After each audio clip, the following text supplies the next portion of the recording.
Il pleuvait à torrents, ce soir-là. Mais pas une pluie douce et apaisante. Non, une pluie lourde, froide, qui martelait les tuiles comme des centaines de petits coups de marteau. Le vent sifflait à travers les arbres nus, faisant craquer les branches, et l'air humide s'infiltrait dans chaque recoin de la vieille maison. Avant que je ne vous raconte ce qui va se passer, abonnez-vous dès maintenant à cette chaîne, aimez cette histoire, partagez-la avec vos proches, et laissez un commentaire, car ce que vous allez entendre pourrait bien changer la façon dont vous regarderez les inconnus qui frappent à votre porte. Jean-Baptiste, un homme noir d'une 50aine d'années, au visage marqué par la vie mais adouci par un regard bienveillant, vivait seul dans une petite maison à la sortie d'un village de Normandie. Ancien ouvrier du bâtiment, il avait travaillé dur pendant plus de 30 ans pour élever son fils unique, aujourd'hui installé à l'étranger. Depuis la mort de sa femme, il passait ses soirées dans un silence presque religieux, rythmé par le tic-tac d'une vieille horloge en bois et le crépitement du feu dans la cheminée. Ce soir-là, il était assis dans son vieux fauteuil en cuir, un livre à la main, une tasse de tisane fumante posée à côté de lui. La radio, à bas volume, diffusait une musique de jazz qui emplissait la pièce d'une chaleur discrète. Il aimait ces moments de solitude, où rien ne venait troubler la paix de son foyer. Soudain, 3 coups secs à la porte. Pas un coup hésitant, non, 3 frappes pressées, presque paniquées.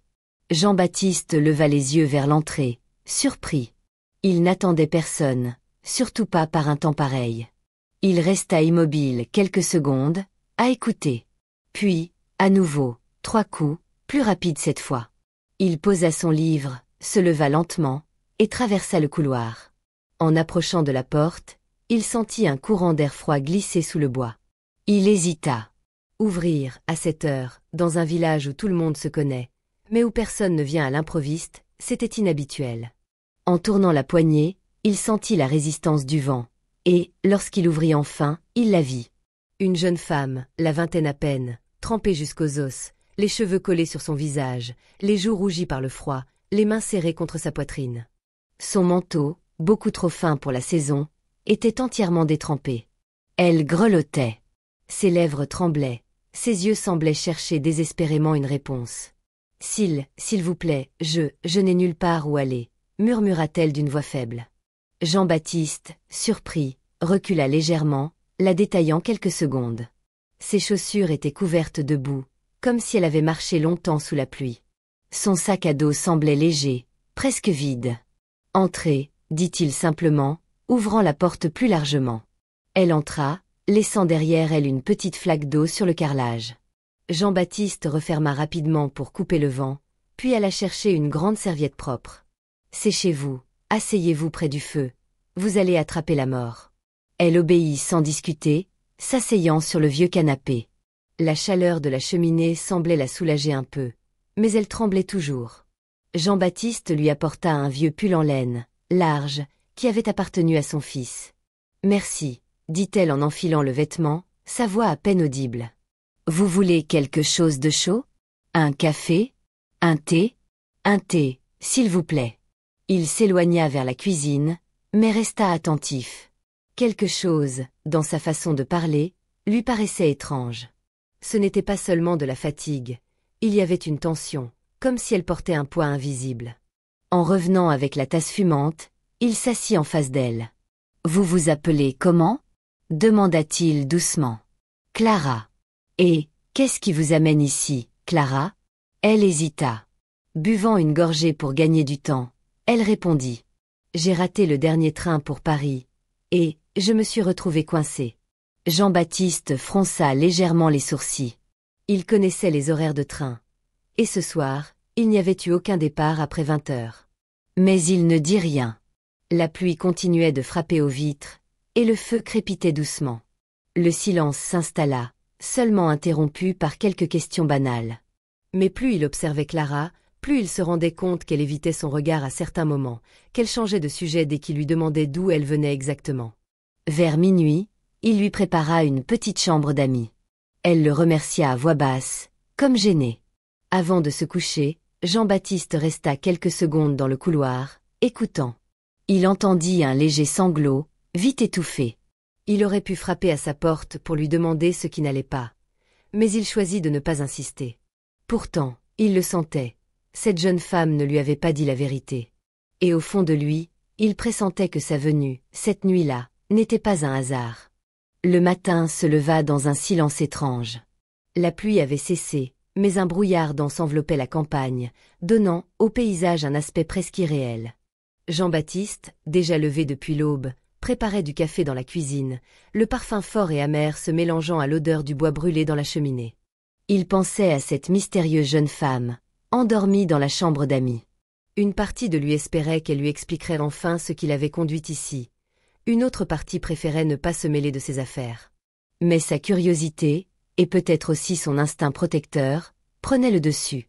Peu après 8 heures, Clara descendit l'escalier, les cheveux encore humides de la douche, portant le pull trop grand que Jean-Baptiste lui avait prêté la veille. Ses traits semblaient plus reposés, mais ses yeux, eux, restaient voilés par une inquiétude profonde. « Bonjour », dit-elle timidement. « Bonjour », répondit-il en lui tendant une tasse. « Bien dormi ? » ?»« Oui, enfin, pas vraiment. J'ai beaucoup pensé. » Ils s'assirent face à face, le bruit régulier de la cuillère contre la porcelaine, ponctuant leurs phrases. Jean-Baptiste hésita, puis se lança. « Clara, vous pouvez me faire confiance, vous savez. Ce n'est pas un hasard si vous avez frappé à ma porte hier soir, n'est-ce pas ?» Elle détourna le regard, ses mains serrées autour de la tasse brûlante.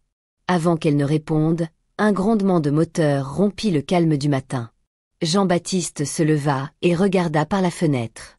3 grosses voitures noires venaient de s'arrêter devant la maison. Les portières s'ouvrirent presque en même temps, laissant apparaître plusieurs hommes en costume sombre, lunettes teintées, oreillettes discrètes. Ils se mirent à parler entre eux, tout en jetant de fréquents regards vers la maison. Clara devint livide. « Ils m'ont retrouvée », murmura-t-elle. « Qui ça, ils ?» demanda Jean-Baptiste, la voix plus ferme.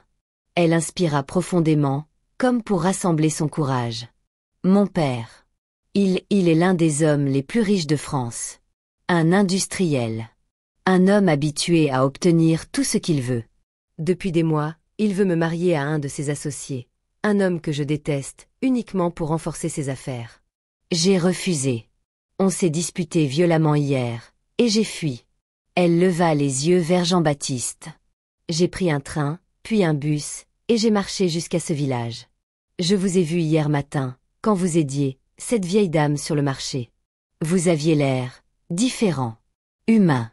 J'ai pensé que, si je devais frapper à une porte, ce serait la vôtre. » Les coups frappés à la porte d'entrée interrompirent son récit. 3 coups, lourds, assurés, qui résonnèrent dans toute la maison. Jean-Baptiste jeta un coup d'œil à Clara, qui recula instinctivement, comme un animal traqué. Il se leva, ouvrit la porte d'un geste mesuré. « Bonjour monsieur, » dit l'homme de tête, la quarantaine, ton neutre. « Nous cherchons une jeune femme. »« Je vois. Et pourquoi viendrait-elle ici ?» répondit Jean-Baptiste calmement. « Nous avons des raisons de penser qu'elle s'est réfugiée dans les environs. C'est une affaire familiale. » Leur ton poli n'effaçait pas la tension. Jean-Baptiste savait que ces hommes n'étaient pas venus pour discuter. Derrière lui, Clara retint son souffle. « Si c'est une affaire familiale, alors réglez-la en famille, mais pas ici, » dit-il, son regard planté dans celui de l'homme. Un silence pesant suivit. Les hommes échangèrent quelques mots à voix basse, puis, à la surprise de Jean-Baptiste, ils reculèrent vers leur voiture. « Nous reviendrons », lança l'un d'eux. Ils partirent, laissant derrière eux un silence encore plus lourd. Clara s'assit, les mains tremblantes. « Pourquoi vous m'avez défendu ? Vous ne me connaissez même pas. »« Parce que, répondit-il, dans la vie, il faut parfois protéger les gens avant même de connaître toute leur histoire. » Clara resta encore 3 jours dans la maison. Ils parlèrent beaucoup, de tout et de rien, mais aussi de choses plus profondes. Elle raconta son enfance dorée mais froide, son envie d'une vie simple, loin des apparences et des obligations. Finalement, elle décida d'affronter son père. Jean-Baptiste lui donna un billet de train et quelques mots d'encouragement. 2 jours plus tard, elle l'appela. Son père, contre toute attente, avait accepté de renoncer à son projet de mariage forcé, impressionné par la force qu'elle avait montrée en fuyant et en lui tenant tête. La veille de son retour à Paris, Clara vint le voir une dernière fois. « Vous m'avez offert bien plus qu'un toit, Jean-Baptiste. Vous m'avez offert un refuge, et une leçon de courage. » Elle le serra dans ses bras avant de s'éloigner dans la brume du matin. Jean-Baptiste resta sur le pas de la porte, le cœur réchauffé par ce sentiment rare, celui d'avoir changé la trajectoire de la vie de quelqu'un. Et vous, si cette histoire vous a ému, si elle vous a tenu en haleine jusqu'au bout, abonnez-vous maintenant à cette chaîne. Car chaque semaine, ici, vous entendrez des récits vrais ou inspirés de faits réels, où un simple geste peut bouleverser un destin. Aimez, commentez, partagez, et souvenez-vous, parfois, ouvrir sa porte, c'est aussi ouvrir son cœur.